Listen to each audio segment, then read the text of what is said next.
예, 제가 초등학교 졸업반이던 1992년 저희 학급 친구들과 함께 함경북도 회령시에서 찍은 사진입니다.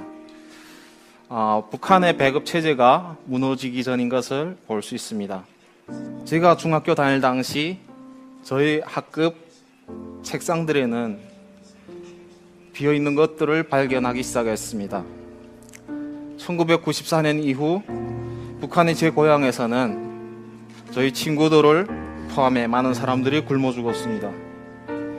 우리가 살던 깊은 산속 탄광에서는 많은 사람들이 먹을 걸 찾아 헤맸고, 저희 뒷집, 저희 옆집 이웃도 굶어 죽었습니다. 나무 껍질이나 풀을 뜯어먹던 사람들도 굶어서 죽었습니다. 1995년 4월 12일 저희 할머님도 굶주림으로 돌아가셨고, 저는 그것을 지켜볼 수밖에 없었습니다. 지난 70년 동안 김씨 집안은 북한 주민들을 속여왔습니다.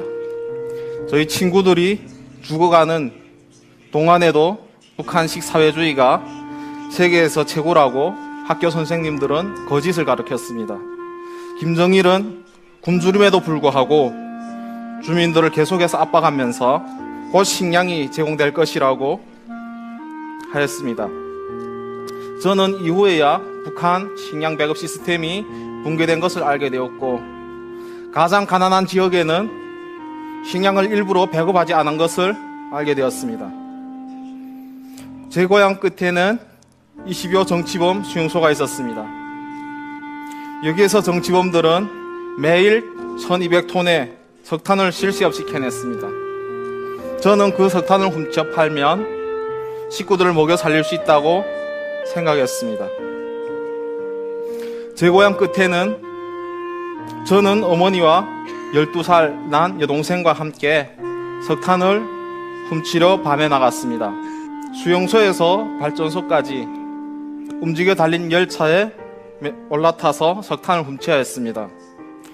달린 열차에 몰래 올라타야 했던 것은 군인들이 감시를 피하기 위해서였습니다. 만약 걸렸을 때는 뼈가 부서지도록 매맞기도 했습니다. 나는 아직도 석탄 바구니의 무게를 기억합니다. 키가 120cm, 몸무게가 20kg에 불과했던 굶주린 소년으로서는 굉장히 힘든 일이었습니다. 저는 매우 말랐기 때문에 가방을 매면 척추뼈의 피부가 벗겨져 피가 나기도 하였습니다. 16살 되던 1996년 3월 7일 이른 아침, 저는 달린 열차에 올라탔습니다. 차량 번호는 4031호였고 제가 탄 열차에는 60톤의 석탄이 실려 있었습니다. 거기에는 몰래 열차에 올라타 석탄을 퍼담는 많은 사람들이 있었고, 눈과 이빨을 제외하고 사람들의 몸은 석탄가루와 땀으로 검은색이었습니다. 저는 며칠 동안 음식을 먹지 못했기 때문에 어지러웠고, 다음 역에서 내리려 할 때 정신을 그만 잃고 말았습니다. 정신을 차렸을 때 두 철로 사이에 저는 누워져 있었고, 왼쪽 다리로는 열차가 지나갔습니다. 다리는 잘려서 조금 매달려 있는 그런 상황이었고, 숨을 쉴 때마다 피가 쏟아져 나왔습니다. 그때의 두려움은, 고통은 말할 수 없습니다. 다리를 잡아 피를 멈추려 했지만 왼손이 세 개 잘려나간 것을 발견하였습니다. 그것으로도 피가 쏟아져 나왔습니다. 저는 어머니, 아버지, 여동생을 차례로 불러가면서 살려달라고 고함을 질렀습니다. 북한의 영하의 날씨는 상처를 더욱 고통스럽게 했습니다. 여동생이 저를 찾았지만 할 수 있는 것은 목도리를 풀어서 상처를 덮어줄 수 있는 것이 전부였고, 저는 마침내 여러 사람들이 다가와 병원으로 이송받았습니다. 병원에 도착해서도 계속 춥고 목이 말랐습니다. 병실에 놓여있던 수술 도구들이 여전히 기억납니다. 수혈도 없었고 마취제도 없었습니다. 제 다리 뼈를 톱으로 썰던 그 떨림이 지금도 생생합니다. 수술용 메스가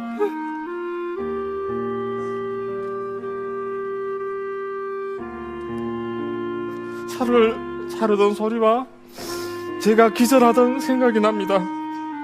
의사는 제 뺨을 때리면서 정신 차리라고 하였죠. 제가 비명을 지를 때마다 수술장 밖에 있던 저희 어머니는 기절해서 쓰러졌습니다.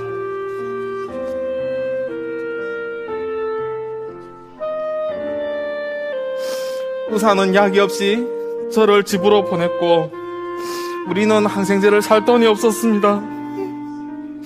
수술 뒤 하루하루 생존하는 것은 죽음보다도 힘들었고 항생제 없이 마취제 없이 매일 밤 고통에 울었습니다.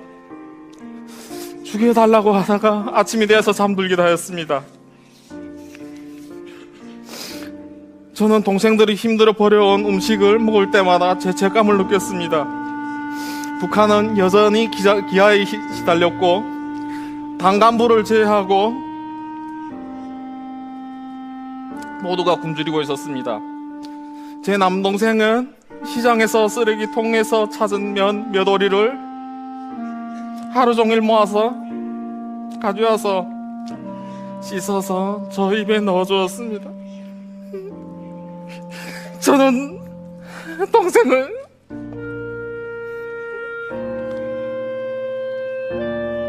동생이 가져다 줬던 그 면의 맛을 잊을 수가 없습니다. 저희 병간호 때문에 동생들은 내가 나올 때까지 풀을 먹어야 했고 제대로 키도 자라지 못했습니다. 저는 죽을 때까지 미안한 마음을 잊을 수 없습니다. 여름이 되자 제 잘린 다리 부위에는 살들이 괴사하기 시작했습니다. 악취가 났고 뼈 조각이 살 밖으로 튀어나왔습니다. 사고가 나고 240일이 지난 11월에서야 고통은 수그러들었습니다. 저는 미래가 없다고 생각했고 꿈을 잃었다고 생각했습니다. 한때는 자살하려고도 생각했습니다. 더 이상 가족에게 부담이 되어서는 안 된다고 생각하고 2000년에 저는 중국으로 목발 짚고 건너갔습니다. 몇 킬로그램의 쌀을 구해왔고 중국에서는 우리 가족보다 개들이 더 잘 먹고 있다는 것을 알게 되었습니다. 북한에 돌아와서 저는 경찰에 잡히게 되었고 경찰은 너 같은 병신이 중국 땅으로 넘어가서 구걸한 것은 공화국의 수치라고 이야기했습니다. 다리가 없는 제가 중국에 가서 구걸한 것이 나라와 수령의 이미지를 망쳤다는 것입니다. 저는 제 가져온 쌀을 압수당했고 고문을 당했습니다. 저같이 잡힌 다른 사람들보다도 더 심한 고문을 당했고 저는 그것이 마음에 큰 상처가 되었습니다. 그런 불의가 저를 북한을 탈출하게 하였고 2006년 목발을 짚고 남동생과 함께 탈북하였습니다. 떠나기 전 저희 아버지와 함께 술 한 잔을 나눴던 기억이 납니다. 아버지는 눈물을 보이셨고 저도 기약이 없는 길이었기에 함께 포옹하고 울었습니다. 제 동생과 저는 북쪽으로 두만강을 건넜습니다. 목발을 들고 건넜고 갑자기 깊은 곳에 물에 빠졌습니다. 수영할 줄 몰랐던 저는 물에 기강겼고 남동생이 제 머리채를 잡고 끌고 두만강을 건넜습니다. 동생이 감사한 거죠. 목발을 짚고 중국 라오스 만마 6,000km를 이동해 태국에 도착했습니다. 여정 끝에 가장 어려운 점은 이제 라오스 국경을 넘을 때였습니다. 목발이 너무나도 힘들어서 죽고 싶었고 북한에서 태어난 것이 원망스러웠고 그때 누구도 저 같은 고통을 당하지 않도록 노력하겠다고 맹세하고 기도했습니다. 2006년 7월 저는 긴 여정 끝에 대한민국에 도착하였고 서울에 오게 되었습니다. 그때 가장 큰 소원은 우족과 우수를 갖는 것이었습니다. 대한민국 정부에서는 곧 그것을 제공해 주었습니다. 저는 이 기쁨을 아버지와 함께 나누고 싶어서 북한에 연락을 취했습니다. 마침내 고향의 지인들하고 연락이 닿았지만 아버지가 돌아가셨다는 충격적인 이야기를 듣게 되었습니다. 저희 가족이 중국으로 탈북했고 아버지가 마지막으로 탈북하다가 붙잡혔고 보위부에서 고문을 당했습니다. 행방을 찾기 위해서 계속된 고문 끝에 아버지는 돌아가셨고 아버지는 가족이 없었기 때문에 들것에 실려 빈집에 시신을 두고 갔다고 합니다. 제 가족이 비극과 저희 장애에도 불구하고 저는 포기하지 않았습니다. 저는 당당히 다시 걷고자 하는 어릴 적의 소원을 이루었습니다. 아버지는 제가 대학에 가기를 원하셨는데 저는 대학교를 졸업하고 그 소원을 풀어드릴 수 있었습니다. 자유 대한민국에 도착해서 저는 북한의 장애인과 북한 인권의 대변자가 되어야 된다고 책임을 느꼈습니다. 그래서 저는 작은 사무실에서 친구들과 함께 나우를 창립하고 지난 4년간 저와 같았던 어린아이, 장애인, 여성을 이제 중국을 통해 이제 탈북시켰습니다. 그 수는 100명을 넘습니다. 북한은 인민들은 인터넷이 없기 때문에 우리는 진실, 문화, 지식을 라디오를 통해 북한으로 알리고 있습니다. 북한 내에 진실을 알리는 것이 중요할 뿐 아니라 북한 밖의 소식을 알리는 것도 중요합니다. 장마당과 라디오가 북한 정보를 알 때 북한은 변할 것이라고 생각합니다. 저는 오늘 죽음의 위기에서 모든 것을 이겨내고 이 자리에 섰습니다. 이것이 제가 1만 킬로를 건너서 의지해온 목발입니다.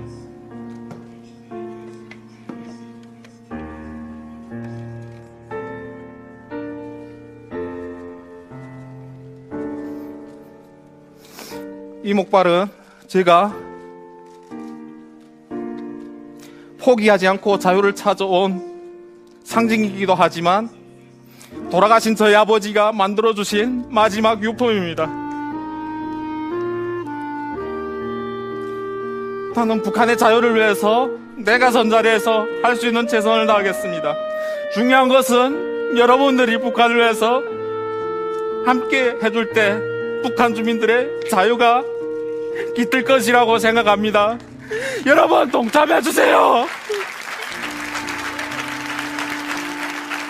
여러분 함께 해주세요.